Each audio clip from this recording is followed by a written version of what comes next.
Hello বন্ধুরা, সবাই ভালো আছো তো? আশা করছি সবাই আমার মতো ব্যস্ত সময় পার করছো। পুজোর এই কটা দিন সবাই ব্যস্ত থাকে, এটাই স্বাভাবিক। দেখতে দেখতে পুজো শেষ হয়ে যাচ্ছে, চারদিকে ঢাকের শব্দ আজকেই শুধু থাকবে, কাল থেকে আবার সবাই নীরব অনুভব করবে। আসলে আনন্দের সময় বেশিক্ষণ থাকে না। যাক সে কথা, আজকে বিজয়া দশমী, সবাই সিঁদুর খেলতে যাব মায়ের মন্দিরে। সকাল সকাল ঘুম থেকে উঠে গেলাম। এদিকে আমার ছোট্ট ছেলেটা জুতো নিয়ে খেলছে, মন্দিরে যাবে বলে জুতো নিয়ে রেডি, খালি শরীরে, কি আর বলবো। আজকে রাত থেকে বৃষ্টি পড়ছে, ঝিরিঝিরি বৃষ্টি হচ্ছে, কিন্তু তারপরও আমরা আজকে বিভিন্ন জায়গায় ঠাকুর দেখতে যাব, কারণ আমাদের আরও কিছু ঠাকুর দেখা বাকি রয়েছে। তো চলো আর কথা না বাড়ি, রেডি হয়ে চলে যাই, দেখা হবে মন্দিরে গিয়ে। আর হ্যাঁ, ভিডিওটি সম্পূর্ণ দেখার অনুরোধ রইল।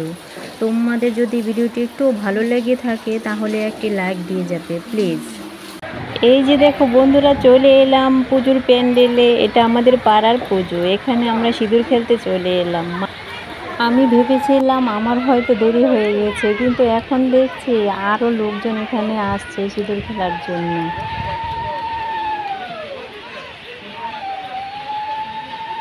মায়ের চরণে সিঁদুর দিয়ে দিচ্ছি।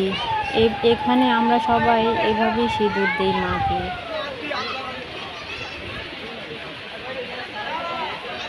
এখন আমার মেয়ে অধরাও সিঁদুর দিচ্ছে। ও বলছে যে মা, তুমি আমাকে শিখিয়ে দাও কিভাবে সিঁদুর দিতে হয়। তো আমি বলেছি আমি যেভাবে দিচ্ছি তুমিও সেভাবেই দাও। তারপর আমি দিলাম, এখন অধরাও সিঁদুর দিচ্ছে। আসলে ছোট থেকেই বাচ্চাদের সব কিছু শিখতে হয়, মা বাবার কাছেই তো সব কিছু শিখছি। এখানে আমার ছেলেটাকে নিয়ে আমি কার্তিক ঠাকুরকে সিঁদুর দিচ্ছি। এই প্রথম আমার ছোট্ট ছেলেটা সিঁদুর খেলা দেখতে এসেছে, অনেক খুশি সে, তো ঠাকুরের দিকে শুধু তাকিয়ে আছে। এখানে আমার মেয়েটাও বলছে যে কার্তিক ঠাকুরকে নাকি ও সিঁদুর দিবে আর আমি ভিডিও করে দিব, তো তাই দিচ্ছে দেখো। আসলে আমার মেয়েটা খুব ছোট, তো আমাদের সিঁদুর দেওয়া শেষ। তো আমরা এখান থেকে চলে যাব অন্যান্য মণ্ডপে, আমরা ঠাকুর দেখতে যাব এখন, তো দেখতে থাকো। এই যে দেখো বন্ধুরা, আমরা চলে এলাম ঠাকুর দেখতে। আস্তে আস্তে আমাদের সন্ধে হয়ে গেল। আসলে দশমীর দিন মানুষ ঠাকুর দেখতে বেরোয় না, সবাই সিঁদুর নিয়ে ব্যস্ত থাকে। তবুও আমরা ঠাকুর দেখতে এসেছি, কারণ এই ঠাকুরগুলো আমরা মিস করতে চাইনি। আসলে বছরে এই কয়টা দিনই তো ঠাকুর দেখা হয়, আবার এক বছর পর ঠাকুর দেখা, তার জন্য ভালো ভালো ঠাকুরগুলো সবগুলো মিস করতে চাইছি না, তাই ঠাকুর দেখতে চলে এলাম। তো তোমরাও সাথে থাকো, দেখতে থাকো। ঘুরতে ঘুরতে আমার ছোট্ট ছেলেটাও ঘুমিয়ে পড়েছে, তবুও তাকে নিয়ে আমরা ঠাকুর দেখতে এসেছি। এখানে আমার বোন আমার ছেলেটাকে নিয়ে কুলে নিয়ে দাঁড়িয়ে আছে। তো আমরা ঘুরে ঘুরে ঠাকুর দেখছি। এই যে দেখো, এরকম ঠাকুর কি মিস করা যায়? এত সুন্দর প্রতিমা হয়েছে এখানে, অনেক সুন্দর হয়েছে এখানের প্রতিমাটা।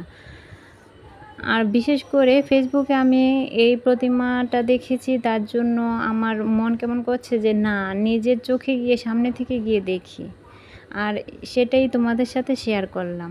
দেখো কি সুন্দর করে সাজিয়েছে। আমার তো এখানে আসা অবধি আমার মন কেমন করছিল যে কখন আমি এই ঠাকুরটা দেখব। অনেক সুন্দর হয়েছে এখানের কারুকাজ। আর এখানে আমার মেয়ে কীরকম স্টাইল করছে দেখো।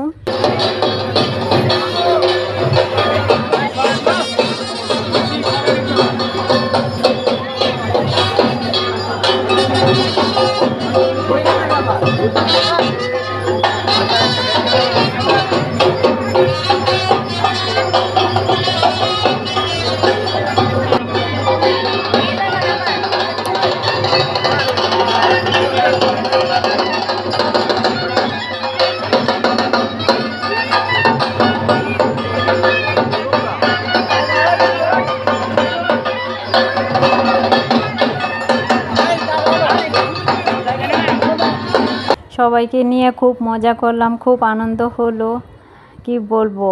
বিজয়া দশমীতে অনেক অনেক আনন্দ হয়েছে। তো সবাইকে আমি শুধু এতটুকুই বলতে চাই, শুভ বিজয়া। সবাই বেশি বেশি আনন্দ করো। আসলে আনন্দের সময় তো আর বেশিক্ষণ থাকে না, তাই সময় থাকতে আনন্দ করতে হয়। আসছে বছর আবার হবে। জয় মা।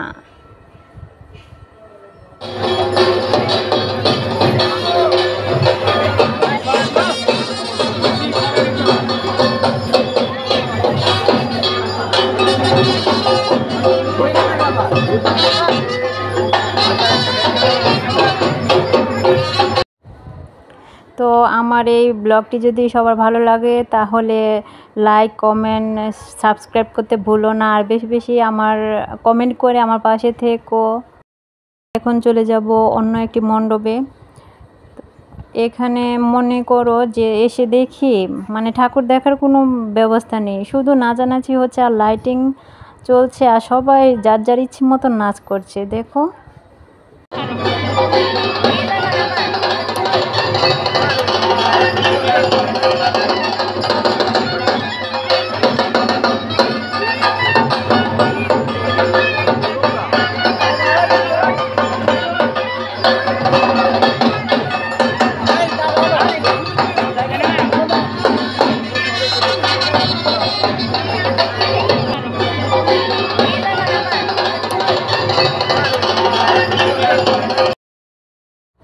তো বন্ধুরা, এই ভিডিওটি এই পর্যন্তই। সবাই ভালো থেকো, সুস্থ থেকো। আর কি বলবো, সবার টাটা, বাই বাই।